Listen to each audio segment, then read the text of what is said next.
The world had narrowed to the gentle swell of my belly, a universe expanding within me, promising a future I'd meticulously crafted in my mind.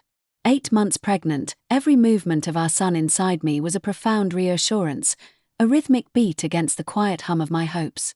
I spent my days nesting, preparing, imagining the tiny hands and feet that would soon grace our lives. My partner, the father of this miracle, was supposed to be my anchor, my co-conspirator in this grand adventure. We had built a life, or so I believed, brick by careful brick, each one laid with promises and whispered dreams. He was charming, charismatic, and when he chose to be, incredibly attentive. Those were the moments I clung to, the memories I replayed when the subtle shifts in his demeanor began to surface. At first, it was imperceptible, a fleeting shadow across his eyes when his phone buzzed, a quick, almost imperceptible turn away from me as he typed. I dismissed it as stress, the weight of impending fatherhood, the demands of his work. I was consumed by my own journey, the physical and emotional roller coaster of late-stage pregnancy, and in my blissful naivety, I assumed he was equally consumed by ours. But the shadows grew longer, more defined. His phone became an extension of his hand, a constant companion that demanded more of his attention than I did. Our conversations, once fluid and engaging, became punctuated by his distracted glances downwards, his thumbs dancing across the screen. I'd try to share a funny anecdote about a pregnancy craving or a new nursery idea, and he'd nod, a vague, distant smile on his face, his eyes already drifting back to the glowing rectangle. A knot of unease began to tighten in my stomach, a cold counterpoint to the warmth of our son's kicks. It wasn't just the presence of the phone, it was the way he guarded it, the way he'd angle it away from my view, the sudden silence that would fall over him if I happened to glance in his direction when he was engrossed. I told myself I was being paranoid, a hormonal mess, that my anxieties were simply a byproduct of impending motherhood. Every woman felt this, surely? This irrational fear that the ground beneath her feet was shifting. I tried to talk to him, to voice my vague concerns, but he'd brush them off with a dismissive wave of his hand, a quick kiss on my forehead, and a reassuring platitude that felt hollow even as he uttered it. "You're just tired, love.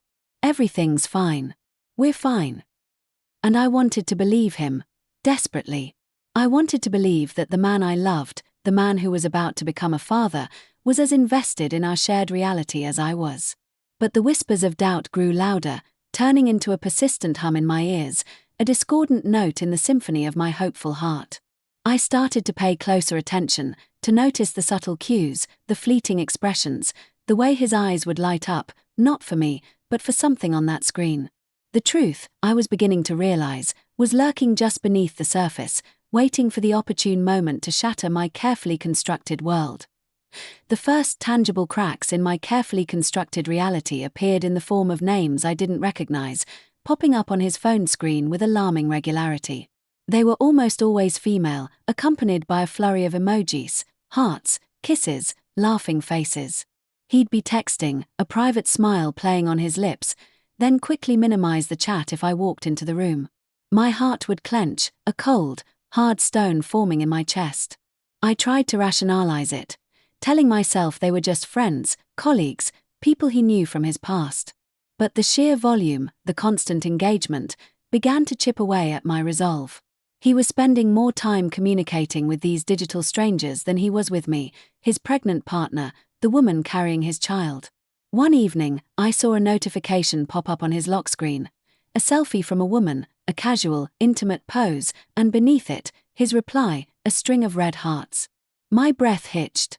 He had never sent me a single heart emoji, not once, despite my playful hints and occasional attempts to inject some digital romance into our relationship.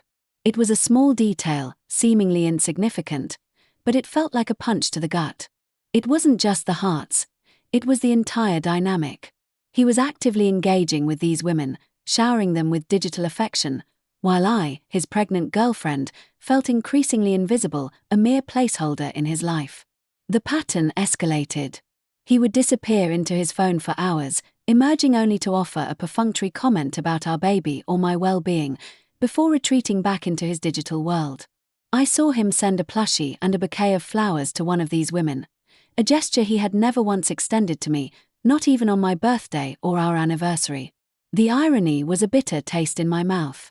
Here I was, carrying his child, navigating the physical discomfort and emotional intensity of late pregnancy, and he was lavishing attention and gifts on other women who were seemingly unaware of my existence. It was a double life, meticulously curated, with me completely excised from the narrative he presented to them. The insensitivity reached its peak at my baby shower. It was supposed to be a joyous occasion, a celebration of our impending arrival, surrounded by loved ones. I had envisioned him by my side, beaming with pride, engaging with my family and friends, sharing in the excitement. Instead, he spent the entire event glued to his phone, occasionally glancing up to make a half-hearted comment. Worse, his attention seemed almost exclusively drawn to my female friends, not my family, not even me. He would laugh a little too loudly at their jokes, linger a little too long in their conversations, while my mother and sisters tried to engage him in discussions about baby names or nursery colours, only to be met with distracted nods. It was humiliating, a public display of his emotional detachment and blatant disregard for my feelings. The joy of the shower was overshadowed by a creeping sense of dread, a chilling realization that the man I thought I knew was a stranger, and that the life we were building was a fragile illusion. Despite the constant emotional and physical betrayal, a desperate, irrational hope still flickered within me. I stayed, clinging to the belief that things would change once our son was born, that the reality of fatherhood would somehow snap him out of this cruel charade. The birth of our son was supposed to be a new beginning, a moment of profound transformation that would solidify our bond and bring him fully into the reality of our shared life. I had held on to that hope with a desperate grip, believing that the sheer, undeniable presence of his child would awaken something within him, a sense of responsibility, a surge of love that would eclipse his distractions. But the reality was a stark, brutal contrast to my hopeful fantasy. Our son arrived, a tiny, perfect bundle of innocence, and while I was consumed by the overwhelming love and exhaustion of new motherhood, my partner remained stubbornly, chillingly detached. He held our son, yes, but it felt perfunctory, a duty rather than a delight. His eyes would still drift to his phone, even as our newborn lay nestled in his arms. The emotional distance that had been a subtle undercurrent before now became an undeniable chasm. The breaking point didn't come with a grand revelation or a dramatic confrontation. It arrived in the mundane, soul-crushing moments of daily life. One evening, barely a few weeks after our son's birth, I was utterly exhausted. Sleep-deprived, recovering from childbirth, and navigating the relentless demands of a newborn, I hadn't had a moment to myself, let alone time to prepare a meal. He walked in, took one look at the kitchen, and his face contorted into a sneer. "Why isn't there any food cooked?" he demanded, his voice sharp and accusatory. My mind reeled. Food. I was barely keeping myself upright. I pointed out, calmly despite the tremor in my voice, that he almost always preferred fast food anyway, that he rarely ate what I cooked even when I did manage to make a meal.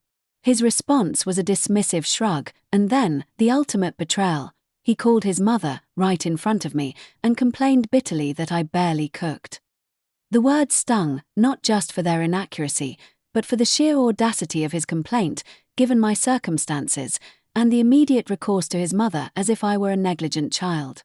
Later, when I finally mustered the courage to confront him directly about his cheating, the constant texting, the hidden life, the emotional neglect, his reaction was chillingly predictable. He denied nothing explicitly, but instead, he retreated behind a wall of feigned innocence and victimhood. And then, his mother intervened again. I tried to explain my pain, the evidence I had seen, the emotional toll his actions were taking. Her response, delivered with an air of absolute authority, was to dismiss my concerns entirely. "You need to trust him," she told me, her voice firm, instead of nagging him. It was a complete invalidation of my feelings, a dismissal of his blatant disrespect, and a clear signal that I was alone in this. That conversation was the final straw. The hope I had so desperately clung to, the belief that he would change, that his family would support me, shattered into a million pieces. There was no changing him, no understanding from his side, only gaslighting and dismissal. The man I had loved, the father of my child, was not only betraying me, but actively conspiring with his mother to undermine my sanity and invalidate my very real pain. I knew then, with a crushing certainty, that I could not stay. The emotional and physical toll was too great, and I deserved more, our son deserved more, than this toxic, suffocating environment. The next steps, I knew, would be difficult, but staying was no longer an option. The decision to leave, though agonizing, brought with it a strange, unsettling clarity. The fog of denial began to lift, replaced by a sharp, painful awareness of the emotional abuse I had endured. But even as I braced myself for the inevitable fallout, he beat me to the punch. He ghosted me. One day he was there, a distant, critical presence, and the next, he simply vanished. No explanation, no goodbye, just a sudden, deafening silence.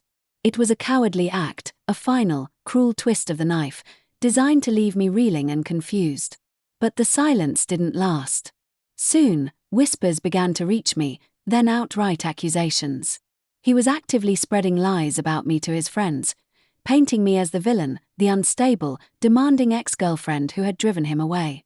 He twisted the narrative, portraying himself as the victim, burdened by an unreasonable woman and a child he seemingly wanted nothing to do with. The audacity of it was breathtaking, but not entirely surprising. It was a classic tactic of manipulation, an attempt to control the narrative and absolve himself of any responsibility. One day, the phone rang, an unfamiliar number. I answered, wary, and was met with an aggressive, self-righteous voice. It was one of his female friends, clearly parroting his lies. She launched into a tirade, accusing me of being a terrible mother, of neglecting our son, and then, the ultimate threat, she declared she was going to call Child Protective Services on me. My blood ran cold, but only for a second. The fear quickly morphed into a cold, hard anger. I had been through enough. I was not going to let him, or his flying monkeys, destroy my life and threaten my child. My response was immediate and decisive. I didn't engage in a shouting match, didn't try to defend myself with words. Instead, I calmly, methodically, sent her a barrage of screenshots. Screenshots of his constant texting with other women, the hearting of selfies, the plushie and flowers he sent to someone else. Screenshots of his complaints about my cooking, his dismissive attitude, his blatant disregard for my well-being during pregnancy. And finally, screenshots of his own words, his own admissions of a double life, carefully preserved from earlier, more naive attempts to communicate. The effect was instantaneous and profound. The aggressive tone on the other end of the line faltered, then died completely.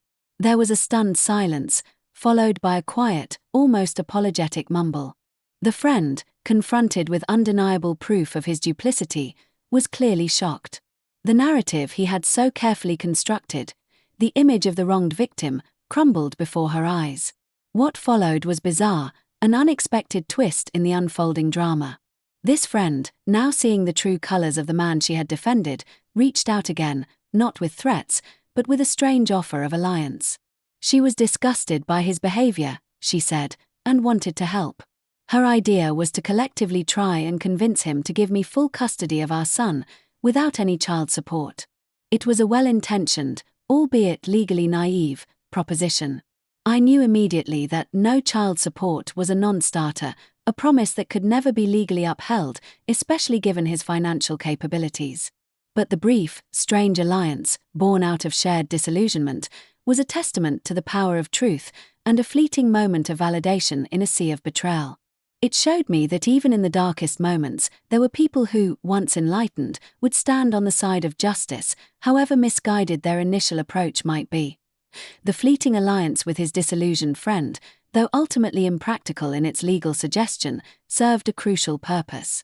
It confirmed that I wasn't crazy, that his behavior was indeed as egregious as I perceived it to be. It was a small, bitter victory, but it solidified my resolve. I knew what I had to do. My priority, above all else, was our son. He deserved stability, security, and a parent who was fully present and responsible. Since his father was clearly unwilling to be that person, I had to step up and ensure our son's future was protected. Despite his ghosting, his manipulative lies, and his mother's dismissals, he periodically resurfaced, always with demands, never with offers of support.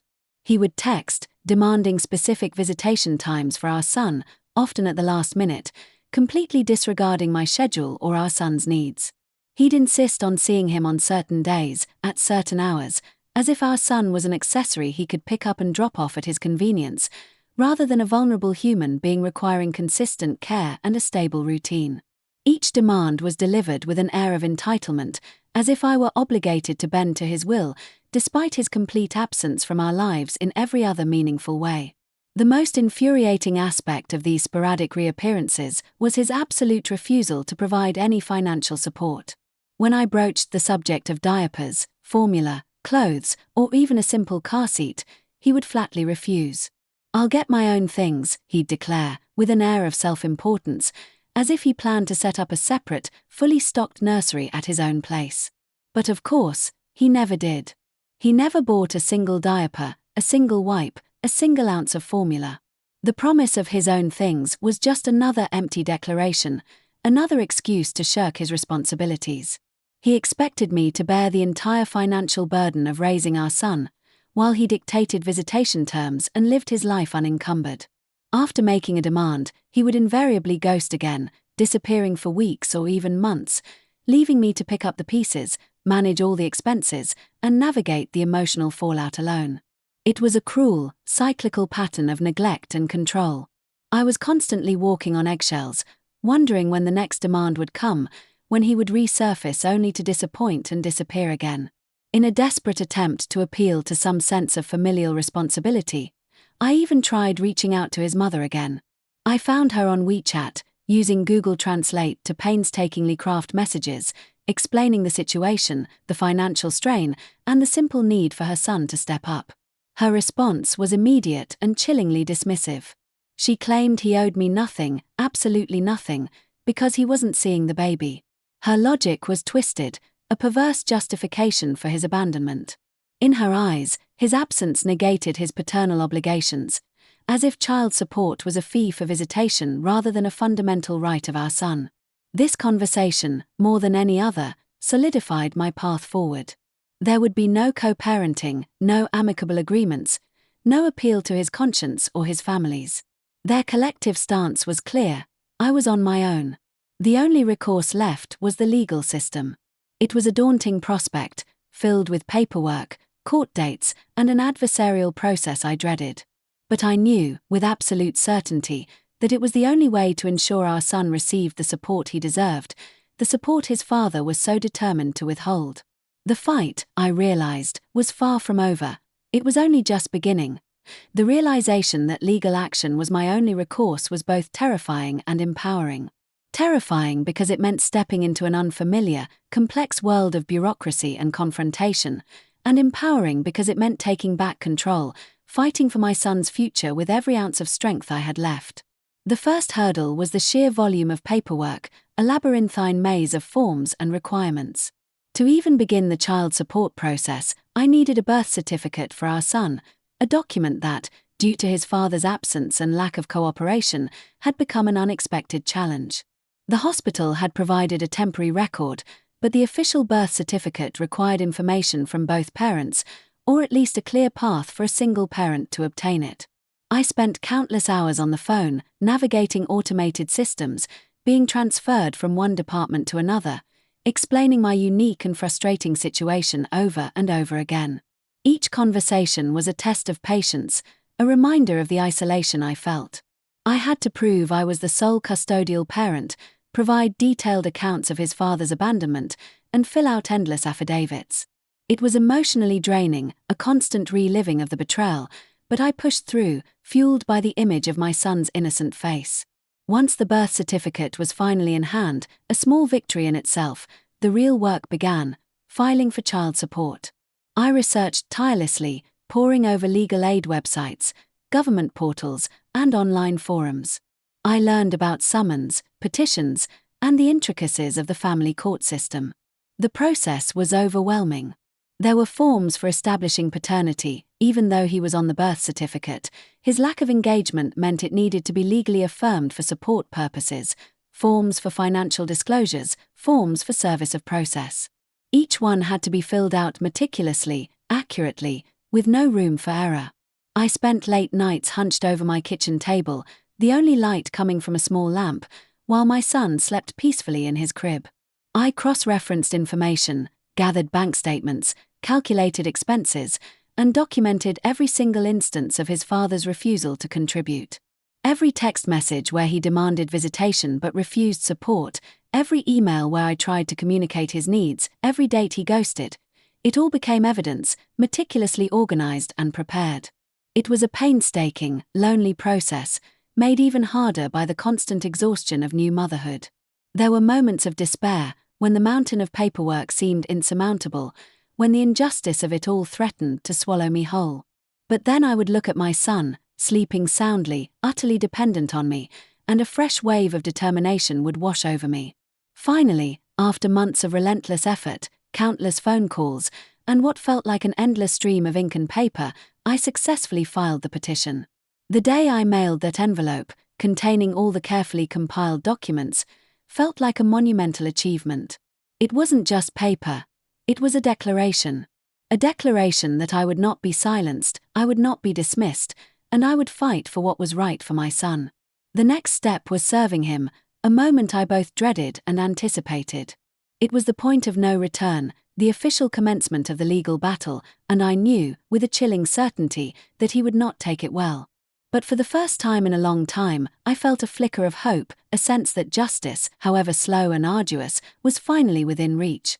The moment the papers were served was a quiet, almost anticlimactic event for me, but I knew it would be a seismic shock for him. The legal system, slow and methodical, had finally caught up to his evasions. I imagined his reaction: disbelief, anger, perhaps even a renewed attempt to charm or manipulate his way out of it. But this time, there was no escaping the official channels. The court had been notified, the process initiated, and the wheels of justice, however slowly, had begun to turn. Initially, his response was a continuation of his pattern: minimal effort, inconsistent engagement. He eventually started sending small, inconsistent amounts of money. It would be a trickle, a meager sum that barely covered a week's worth of diapers, let alone the myriad other expenses associated with raising an infant. Sometimes it would arrive, sometimes it wouldn't, always without explanation or apology for the delay. It was a paltry sum, clearly an attempt to appear compliant without actually fulfilling his legal and moral obligations. It was a gesture designed to keep the wolves at bay, to create the illusion of contribution, while still maintaining his comfortable, unburdened lifestyle. I kept meticulous records of every payment, every date, every amount. I knew, even without a formal court order yet, that these sums were nowhere near what he legally owed. I had done my research, understood the guidelines for child support based on income and expenses, and his contributions were a fraction of that. It was insulting, a clear demonstration of his continued disrespect, not just for me, but for his own child. He was treating his financial responsibility like pocket change, a trivial inconvenience he could address with minimal effort. 3 months passed after he was served with the initial papers, and still, he hadn't made any serious attempt to negotiate the amount. The court had given him ample opportunity to respond, to present his own financial information, to engage in the process of determining a fair and equitable child support order. But he did nothing. He ignored calls, ignored follow-up letters, and continued to send his meager, inconsistent payments, as if that would somehow make the legal process disappear. His silence was deafening, a clear indication of his refusal to acknowledge the gravity of the situation or his responsibilities. This inaction, this blatant disregard for the legal process, only strengthened my case. Every week he failed to respond, every month he neglected to negotiate, the amount he owed me grew. It wasn't just the ongoing monthly support, it was the accumulating back pay. The court would calculate the support owed from the date of filing, and his paltry contributions were being deducted from a rapidly increasing total. He was digging himself into a deeper and deeper hole with every passing day of inaction. The numbers began to climb, steadily and inexorably. What started as a few $100s of back pay quickly escalated into thousands. He now owed me 7 times what he was sporadically sending, a staggering sum that reflected not just the ongoing support, but the significant arrears that had accumulated due to his obstinacy. It was a direct consequence of his choices, his refusal to co-parent, his refusal to provide for our son, and his refusal to engage with the legal process. I had been forced to take legal action because he left me no other choice, And now, he was facing the full financial repercussions of that decision. The waiting game was difficult, but I knew that justice, in this case, would be measured in dollars and cents, and it was a bill he would eventually have to pay. The waiting game was excruciating. Every day felt like an eternity, a slow march towards a resolution that seemed perpetually just out of reach. Yet, in that period of limbo, a profound shift occurred within me. The raw pain of betrayal began to recede, replaced by a steely resolve and a growing sense of empowerment. I was no longer the naive, heartbroken woman clinging to false hopes. I was a mother, a protector, and a fighter. His continued silence, his refusal to engage, served as constant reinforcement that I had made the right decision. There was no going back to the illusion of a family, no possibility of a healthy co-parenting relationship with someone so fundamentally unwilling to be a parent. The legal process, though arduous, was liberating in its clarity. It stripped away the emotional complexities and laid bare the simple facts. He had a child, and he had a financial obligation to that child. I spent my days focusing on our son, pouring all my love and energy into his well-being. I celebrated his milestones, big and small, cherishing every giggle, every new discovery. He was thriving, a testament to my resilience and the support system I had built around us. My family, true friends who had stood by me, and the growing network of single mothers I connected with online. Their stories, their struggles, and their triumphs provided invaluable comfort and strength. I learned to navigate the challenges of single parenthood with a fierce independence I never knew I possessed. The financial strain was still immense, but I managed. I budgeted meticulously, sought out every available resource, and worked tirelessly to ensure our son had everything he needed. Each small payment he sent, a paltry reminder of his existence, was immediately put towards our son's needs, a stark contrast to the comfortable life I knew he was leading. The accumulating back pay, though still theoretical, became a symbol of his growing accountability, a future resource that would eventually alleviate some of the burden. As the weeks turned into months, my lawyer kept me updated, explaining the procedural steps, the court's timeline, and the increasing pressure on him to respond. Each update, however incremental, was a reaffirmation that the system was working, however slowly. The court was not forgetting, and neither was I. The legal documents were stacking up, each one a testament to his neglect and my persistence. His continued inaction was not hurting me in the eyes of the law, it was only strengthening my case, making his eventual financial reckoning all the more significant. I stopped checking his social media, stopped wondering what he was doing, who he was with. He had become a distant, almost abstract entity, a problem to be solved by the legal system, rather than a person who had once held a significant place in my heart. The emotional ties had frayed and snapped, replaced by a pragmatic determination to secure my son's future. The anger I once felt had cooled into a quiet, unwavering resolve. I was no longer seeking revenge, I was seeking justice. And I knew, with every fiber of my being, that it was coming. The waiting was hard, but the anticipation of the inevitable consequences for his choices was a powerful motivator, a quiet promise of a future where my son and I would finally have the stability and security we deserved. The day the court date was finally set felt like a finish line in sight, yet also the beginning of a new, more intense phase. It was no longer just about paperwork and calculations. It was about presenting our case, facing him, and formally establishing his legal obligations. The thought of seeing him again, after so many months of his deliberate absence, brought a mix of apprehension and a strange sense of detachment. He was no longer the man I loved, he was simply the respondent in a legal proceeding, the father who had abandoned his responsibilities.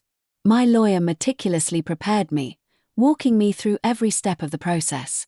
We reviewed all the evidence, the meticulously kept financial records, the screenshots of his evasive texts, the documented instances of his refusal to provide for our son. Each piece of evidence was a painful reminder of the past, but now they were weapons in my arsenal, tools to secure my son's future. We discussed potential arguments he might raise, the tactics he might employ, and how to respond calmly and factually. The focus was always on the facts, on the legal obligations, and on the best interests of our child. As the court date approached, I felt a surge of nervous energy. I wanted this to be over, to have a definitive order in place, to finally close this painful chapter. But I also knew that the legal process could be unpredictable, that delays and appeals were always a possibility. I steeled myself for whatever came next, determined not to let his presence, or any of his potential maneuvers, rattle me. My son's well-being was paramount, and that conviction was my shield. On the day itself, the courtroom felt sterile and impersonal, a stark contrast to the raw emotions that had brought us there. I saw him across the room, and for a fleeting moment, a wave of memories washed over me. The good times, the promises, the dreams we once shared. But then I looked away, focusing instead on the reason I was there. My son, who was at home, blissfully unaware of the battle being fought on his behalf. He looked smaller than I remembered. Or perhaps it was just the formal setting. He avoided my gaze, his eyes darting around the room, a nervous energy emanating from him. The proceedings began, and my lawyer presented our case clearly and concisely, laying out the facts of his abandonment, his refusal to contribute, and the mounting arrears. The judge listened intently, occasionally interjecting with questions, but mostly allowing the evidence to speak for itself. I watched his face, trying to gauge his reaction, but it was largely unreadable, a mask of indifference or perhaps resignation. When it was his turn to speak, his presentation was weak, riddled with excuses and vague promises. He tried to minimize his income, to downplay his ability to pay, and to shift blame.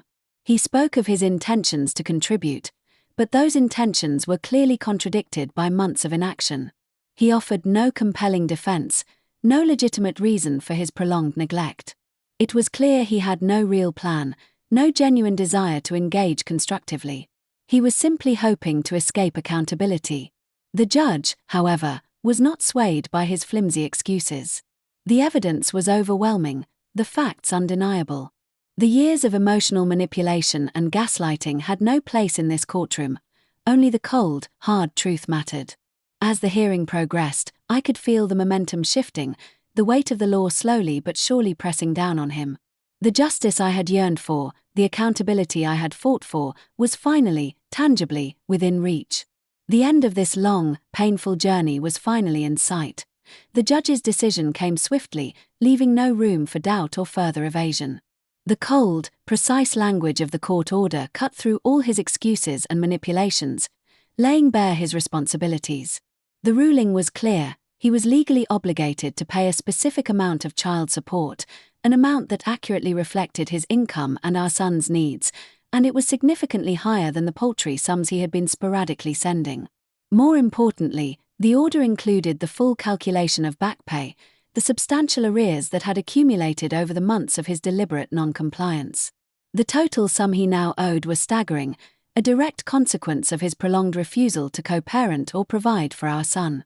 It was a seven-fold increase from his meager contributions, a stark financial representation of his abandonment. The judge's words reinforced what I had known all along, that a parent's financial obligation to their child is not contingent on visitation, nor on their personal feelings, but is a fundamental legal duty.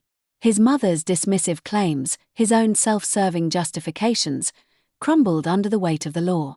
Leaving the courtroom that day, I felt a profound sense of relief, a weight lifted from my shoulders that I hadn't fully realized I was carrying. It wasn't triumph, not exactly. There was no joy in seeing the father of my child held accountable in such a way. Instead, it was a quiet vindication, a recognition that justice, however delayed, had finally been served. It was a victory for my son, a promise of the financial stability he deserved, and a testament to my unwavering determination. He, of course, was visibly shaken. The mask of indifference he had worn during the proceedings cracked, revealing a flicker of anger and disbelief. He had clearly underestimated my resolve and the power of the legal system. He tried to approach me outside the courtroom, a desperate attempt to talk, to perhaps negotiate or appeal to my emotions, but I simply walked past him, my gaze steady, my focus solely on the future. There was nothing left to say, no common ground to be found. Our communication would now be strictly through legal channels, as it should have been from the beginning. The court order was a tangible document, a piece of paper that represented months of struggle, tears, and relentless effort. It was a shield, protecting my son's future, and a sword, cutting through the lies and neglect. It meant that I no longer had to beg, no longer had to chase, no longer had to endure his sporadic, insulting contributions. The law was now on our side, enforcing his responsibilities. The battle wasn't entirely over, of course. There would be the practicalities of enforcement, ensuring he actually complied with the order. But the hardest part, the emotional and legal fight to establish his obligations, was done. I had navigated the complicated paperwork, endured the emotional roller coaster, and faced him in court. I had stood strong, not just for myself, but for the innocent life I had brought into the world. Now, I was waiting for him to face the full, undeniable consequences of his choices, consequences that were no longer theoretical but legally binding. And as I walked away, a sense of peace settled over me, a quiet confidence in the future I was building, brick by painful brick, for my son and for myself. The initial relief of the court order slowly gave way to the practical realities of enforcement. A court order, while legally binding, is only as effective as its enforcement mechanisms. I knew he wouldn't simply comply willingly. His history of evasion and defiance suggested a continued struggle, albeit one now backed by the full weight of the law. My lawyer explained the various avenues for enforcement: wage garnishment, bank levies, even driver's license suspension if he remained persistently non-compliant. It was a complex system, designed to compel payment from unwilling parents, and I was prepared to utilize every tool at my disposal. True to form, his initial response to the court order was a mixture of resentment and continued avoidance. The small, inconsistent payments he had been sending stopped entirely. It was a defiant act, a clear signal that he intended to resist. But this time, his resistance would come with direct, escalating consequences. I immediately informed my lawyer, providing documentation of the missed payments, and the enforcement process began. The first step was usually a formal demand for payment, followed by the initiation of wage garnishment if he was employed. This meant that a portion of his paycheck would be directly withheld by his employer and sent to the child support agency, bypassing him entirely. It was a direct, efficient method, designed to ensure consistent payments. However, I knew his employment situation could be fluid, and he might attempt to hide income or change jobs to avoid garnishment. I prepared myself for a cat-and-mouse game, ready to track his movements and report any new information to the authorities. Beyond wage garnishment, there were other tools. Bank levies, where funds could be directly seized from his bank accounts, and tax refund intercepts, where any federal or state tax refunds he was due would be diverted to cover his arrears. These were powerful deterrents, designed to make it increasingly difficult for him to evade his responsibilities. The State Child Support Enforcement Agency became my new point of contact, a bureaucratic but essential ally in this ongoing battle. The process of enforcement, much like the initial filing, was slow and required patience. Each step involved paperwork, waiting periods, and communication with various agencies. There were moments of frustration when a payment was delayed or a new hurdle arose, but I reminded myself that I was no longer fighting alone. The system, though imperfect, was designed to support children, and I was simply facilitating its function. My focus remained steadfastly on our son. He was growing, learning, and thriving, completely oblivious to the financial battles being fought on his behalf. His laughter filled our home, a joyful counterpoint to the bureaucratic hum of legal proceedings. I continued to work hard to manage our finances and to create a stable, loving environment for him. The child support, when it eventually came consistently, would be a welcome relief, but I was determined not to let my son's well-being hinge solely on his father's compliance. I learned to celebrate the small victories: a successful communication with the child support agency, a clear explanation from my lawyer about the next step, the knowledge that every day he failed to pay, his debt grew larger. The consequences of his choices were no longer abstract. They were mounting financial obligations, legally enforceable and steadily accumulating. I was no longer hoping for change, I was actively ensuring accountability. And with each passing day, I felt a quiet confidence that he would, eventually, face the full weight of the decisions he had made. As the enforcement mechanisms slowly ground into action, the silence from him became absolute. No more sporadic texts demanding visitation, no more attempts to contact me, no more paltry, insulting payments. He had retreated completely, seemingly hoping that if he ignored the problem, it would simply disappear. But the legal system is not so easily dismissed. His silence, once a source of confusion and pain, now felt like a confirmation of his complete disengagement and a clear signal that he understood the gravity of the situation, even if he refused to acknowledge it verbally. The Child Support Agency began their work, diligently tracing his employment, issuing income withholding orders, and exploring other avenues for collection.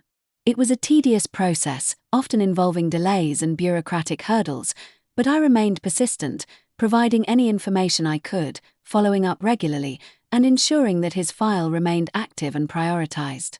I understood that I was just one case among many, but for me, it was the most important case in the world. There were still moments of doubt, flashes of anxiety about the financial future, especially during periods when collection efforts seemed to stall. Raising a child alone is an immense undertaking, both emotionally and financially. But then I would look at my son, his bright eyes full of wonder, his infectious laughter filling our home, and I would find renewed strength. He was my motivation, my reason for fighting so relentlessly. He deserved a life free from the financial struggles caused by his father's neglect. I focused on building a stable life for us, independent of his father's contributions. I worked hard, saved diligently, and sought out opportunities to improve our circumstances. The thought of the accumulating back pay, the growing debt he owed, was a quiet reassurance, a future safety net that would eventually provide a cushion. It wasn't about revenge, it was about restitution. It was about ensuring that the resources he should have contributed all along would eventually come to our son. His friends, the ones he had so easily manipulated with his lies, had largely faded from my periphery.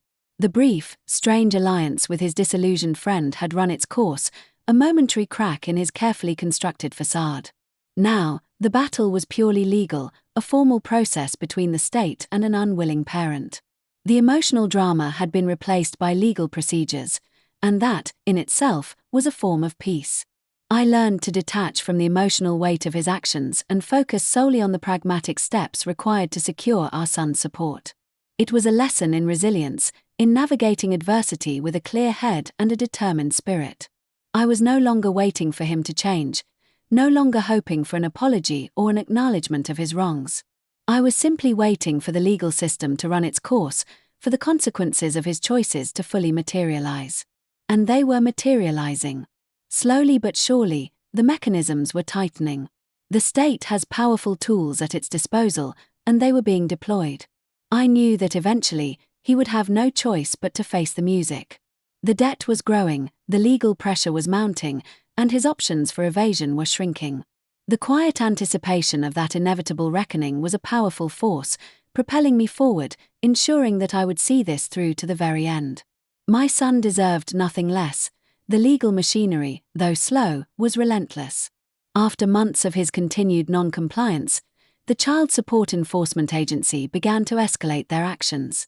I received notifications detailing the steps they were taking, liens placed on his property, reports sent to credit bureaus impacting his financial standing, and the looming threat of driver's license suspension. Each piece of correspondence was a grim reminder of his choices, but also a confirmation that the system was indeed working, albeit at its own pace. I imagined his frustration, the growing irritation as his carefully constructed life began to unravel under the weight of his accumulating debt. He had likely believed he could simply ignore the problem, that I would eventually give up, or that the system would be too slow or too incompetent to catch him. But he was wrong. The state, on behalf of our son, was tenacious. The financial pressure on him was mounting. The back pay, which had seemed like an abstract number on paper, was now a significant, tangible debt that was impacting his credit and his ability to conduct everyday financial transactions. Every time he applied for a loan, tried to rent an apartment, or even just checked his credit score, he would be confronted with the consequences of his abandonment. It was a silent, pervasive form of accountability, a constant reminder that he could not simply walk away from his responsibilities. Still, there was no direct communication from him. His silence was absolute, a clear indication that he preferred to endure the mounting legal pressure rather than engage with me or the Child Support Agency. It was a testament to his stubbornness, his pride, and his profound lack of concern for our son. This continued detachment, while painful in its own right, also served to reinforce my decision to pursue legal action. There was no hope for a cooperative co-parenting relationship with a man so unwilling to even acknowledge his child's existence, let alone provide for him. My own life, in contrast, was steadily moving forward. Our son was flourishing, growing into a curious, joyful toddler. His milestones filled my days with purpose and happiness, far outweighing the lingering anxieties of the legal battle. I had found a rhythm to single parenthood, a strength I hadn't known I possessed. I relied on my support network, on the wisdom of other single mothers, and on my own unwavering belief that I was doing everything in my power to give my son the best possible start in life. The financial struggle remained real, but the knowledge that the back pay was accumulating, that he was legally obligated to pay, provided a sense of future security. It was a promise that eventually, the burden would be shared, and our son would receive the financial support he deserved. The legal process was a marathon, not a sprint, but I was in it for the long haul. I was no longer consumed by anger or hurt. Those emotions had been replaced by a quiet determination, a pragmatic focus on the task at hand. I was simply waiting for the inevitable, waiting for the moment when the pressure became too great for him to ignore, when the consequences of his choices would finally force him to comply. It wasn't about revenge, it was about ensuring that the scales of justice, however slowly, would ultimately balance. And I knew, with absolute certainty, that they would. The day the first substantial payment finally arrived, directly from the Child Support Agency, was a surreal moment.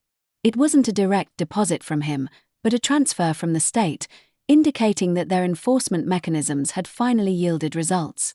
It was a fraction of what he owed in total, but it was consistent with the court-ordered monthly amount, and it was the first tangible proof that the legal system was indeed working.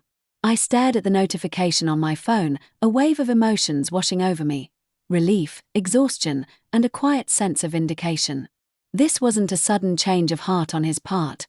It was the direct result of the pressure mounting against him. It meant that a wage garnishment was likely in place, or that funds had been seized from an account. Whatever the method, it was clear he was no longer able to completely evade his responsibilities. The system had found him, and it was compelling him to pay. The financial relief, though not immediate freedom from struggle, was significant. It meant I could breathe a little easier, that some of the constant financial anxiety could finally abate. It meant more stability for our son, more opportunities, and a clearer path forward for us both. I immediately allocated the funds to our son's needs: daycare expenses, formula, new clothes he was rapidly outgrowing, and a small amount set aside for his future. Every dollar was a testament to the battle fought and won. Still, there was no communication from him. His silence remained unbroken, a stark contrast to the steady flow of funds now reaching us.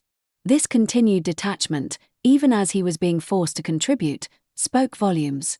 It confirmed that his actions were not driven by a newfound sense of paternal duty, but by legal compulsion. It was a cold, hard truth, but one I had long since accepted. My focus was no longer on his emotional connection to our son, but on his legal and financial obligations. The back pay, however, remained a substantial figure. While the monthly payments were now coming in, the accumulated arrears from his months of non-compliance were still outstanding. My lawyer assured me that the agency would continue to pursue this debt, utilizing all available enforcement tools. It was a separate battle, one that would likely take more time and persistent effort, but I was ready for it. The goal was not just consistent current support, but full accountability for his past neglect. I continued to live my life with purpose and determination. My son was my world, and every decision I made was centered around his well-being. I was building a new life, a stronger life, one defined by resilience and self-reliance rather than by the shadow of his betrayal. The legal process, while painful, had been a catalyst for my own growth and empowerment. It had forced me to confront difficult truths, to find my voice, and to fight for what was right. The journey was far from over, but the landscape had changed dramatically. The constant struggle had given way to a more stable reality. I was no longer waiting for him to change. I was waiting for the legal system to complete its work, for the full consequences of his choices to be realized. And with each passing day, I knew that justice, in its own methodical way, was drawing closer. The path ahead was clearer, and I walked it with a quiet confidence, knowing that I had done everything in my power to protect my son and secure our future. The arrival of consistent payments brought a much-needed sense of stability to our lives, but it also highlighted the stark reality of the remaining debt. The monthly support was crucial, a lifeline that allowed me to provide for our son without constant, crushing financial anxiety. Yet, the back pay, the accumulated arrears from his months of deliberate neglect, loomed large. It was a significant sum, 7 times what he was now sending, a constant reminder of the burden I had carried alone for so long. My lawyer continued to advise me, explaining that while current support was being collected, the enforcement of arrears could be a more protracted process.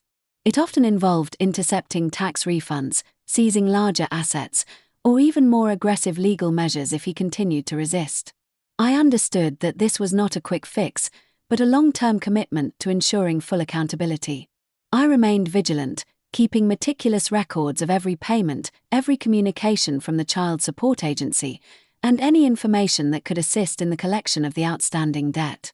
His silence persisted. There were no attempts to contact me, no apologies, no acknowledgement of his responsibilities beyond the forced payments.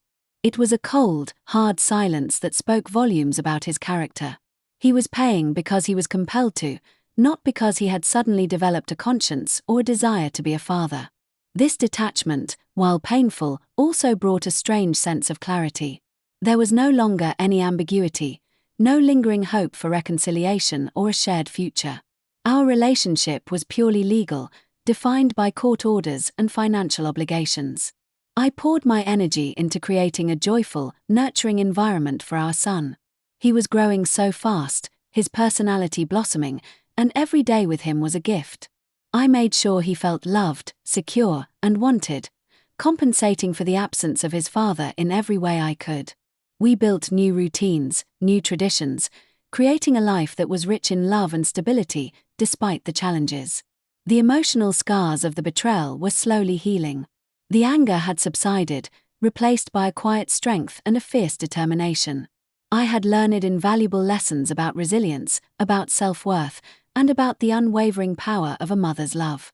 I no longer dwelled on the past, on what could have been. Instead, I focused on the present and the future, on building a strong, independent life for my son and myself. The legal process, though frustratingly slow at times, was a constant reminder that justice was being pursued.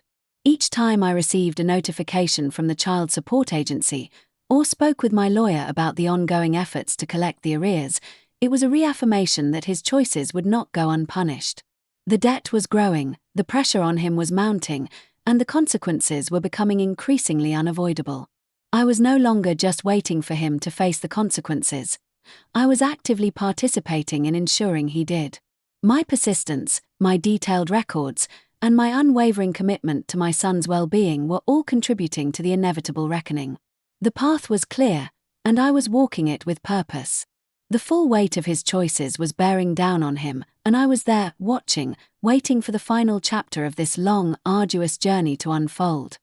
As the months turned into a year since the initial court order, the enforcement efforts continued to tighten their grip. The Child Support Agency, armed with the legal mandate, was relentless. I learned that his driver's license had been suspended, a direct consequence of his continued failure to address the mounting arrears. This was a significant blow to him, impacting his daily life and freedom in a way that mere financial pressure might not have. It was a clear signal that the state was serious, and that his evasion tactics were no longer working. I imagined his frustration, the inconvenience, the anger he must have felt. But there was no pity in my heart, only a grim satisfaction that consequences were finally catching up to him. This wasn't about revenge, it was about accountability. He had chosen to abandon his child, to shirk his responsibilities, and now he was facing the direct repercussions of those choices. Beyond the license suspension, I knew other measures were likely in play. Liens on any property he might own, intercepts of any tax refunds, and continued efforts to garnish wages wherever he might be employed. The system was designed to make it increasingly difficult for him to live a normal life while neglecting his financial obligations to his child. The debt, including the significant back pay, was a shadow hanging over his financial existence, impacting his credit, his ability to secure loans, and his overall financial freedom. Our son, now a vibrant and curious toddler, continued to be my sole focus. He was thriving, completely unaware of the legal battles being fought on his behalf. His laughter filled our home, his innocent joy a constant reminder of why I had fought so hard. I was building a stable, loving environment for him, a stark contrast to the chaos and neglect he would have experienced had I stayed in that toxic relationship. My own emotional landscape had transformed dramatically. The raw pain and anger had long since faded, replaced by a quiet strength and an unwavering sense of purpose. I had learned to trust my instincts, to advocate for myself and my son, and to navigate challenges with resilience. The experience, though incredibly painful, had forged a stronger, more independent version of myself. I was no longer defined by his betrayal, but by my own strength and my profound love for my child. The communication from him remained non-existent, a silence that now felt like a blessing. There was no more emotional manipulation, no more gaslighting, no more false hopes. He was simply a legal entity, a name on a court order, whose financial obligations were being enforced by the state. This detachment allowed me to move forward, to focus on our future without the constant emotional drain of his presence. I continued to work hard, managing our finances meticulously, ensuring that every penny was accounted for and put towards our son's well-being. The consistent monthly payments from the agency were a relief, and the knowledge that the substantial back pay was still being pursued provided a sense of long-term security. I was no longer waiting for him to change or to apologize. I was simply waiting for the legal process to reach its inevitable conclusion. The full consequences of his choices were unfolding, slowly but surely, and I was there to witness every step of it. The path ahead was clear, and I walked it with a quiet determination, knowing that I had done everything in my power to protect my son and secure our future. The years that followed the initial court order brought a quiet rhythm to our lives. The consistent child support payments, now reliably flowing through the state agency, provided a much-needed foundation of financial stability.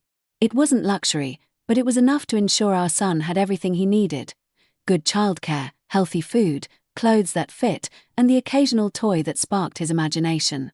The financial anxiety that had once been a constant companion slowly receded, replaced by a sense of quiet competence. The back pay, however, remained an ongoing pursuit. It was a significant sum, a testament to his prolonged neglect, and the child support agency continued their efforts to collect it. I received periodic updates, a portion of a tax refund intercepted here, a notification of a new lien there. Each one was a small victory, a chip away at the mountain of debt he owed. It was a slow process, but it was progress, and it reinforced my belief that justice, though delayed, was ultimately inevitable. Our son was growing into an incredible little boy. He was bright, curious, and full of life. His laughter was the soundtrack to our home, and his milestones filled me with immense pride and joy. He knew nothing of the legal battles, the betrayal, or the man who was his biological father but chose to be absent. To him, our home was a place of love, security, and unwavering support. I made sure he was surrounded by a strong, loving family: my parents, my siblings, and a close circle of friends who had become our chosen family. My own life had transformed profoundly. The woman who had been 8 months pregnant, clinging to false hopes, felt like a distant memory. I was stronger, more resilient, and fiercely independent. I had built a life for us, brick by painstaking brick, and it was a life I was incredibly proud of. I had pursued new opportunities, grown professionally, and discovered a strength within myself I never knew existed. The experience, though traumatic, had ultimately empowered me. There was still no communication from him, no attempt to connect with his son, no acknowledgement of his existence beyond the forced financial contributions. This continued absence, once a source of deep pain, now felt like a confirmation of his true character. He was simply not capable of being a present, loving father.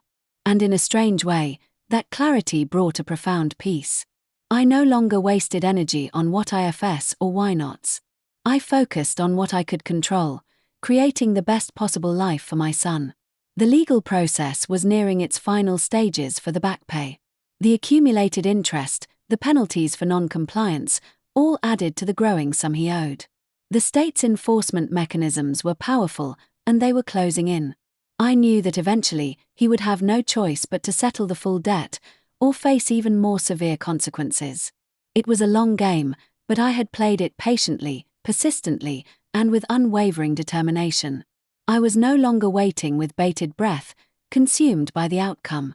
Instead, I was living my life, enjoying my son, and quietly observing the inevitable unfolding of consequences.